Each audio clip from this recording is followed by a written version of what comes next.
চেয়ারের না পেলে দাঁড়িয়ে রাখা যায় না, ওই চাকরির খেতার মধ্যে আগুন দেয়।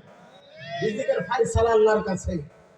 কোন মসজিদের ইমাম, কোন মাদ্রাসার শিক্ষক, আলেম ওলামা না খেয়ে মারা গেছে আপনি দেখছেন? হ্যাঁ, বলছে মাদ্রাসায় পড়লে ভাত পায় না, ভাত পায় না। এই কথাটা সত্য। এরকম বড় হুজুর বানান, এই যে দেয় না বন্ধু মানুষ হাফেজ মাসকুর আলম, আপনি দেখেন কয়দিন না খাই আছে।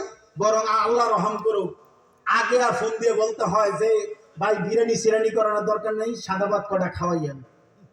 কিন্তু আপনারা তো মনে করেন হুজুররা ভাত পান, এই কথাটা খারাপ না। আসলে বিরিয়ানি খাইতে খাইতে ভাতের সিরিয়াল পায় না, ভাত পায় না, ভাতের সিরিয়াল পায় না। কিন্তু আপনি আলেম বানান, ওই মিলাদ পড়বে আর জিলাপি খাইবো, এই হুজুর বানানোর কোনো দরকার নাই।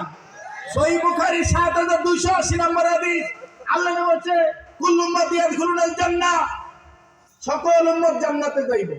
আপনারা কি জান্নাতে যেতে চান? ইনশাআল্লাহ। কারা কারা যেতে চান না যদি হাত তুলে দেখান তো। ইমানিল্লাহ। আবার আমার আর ওয়াজ করুন যাইতো না। আল্লাহ মাফ করুন, এতক্ষণ বক্তব্য করলাম, তাহলে লাভ হইল কি?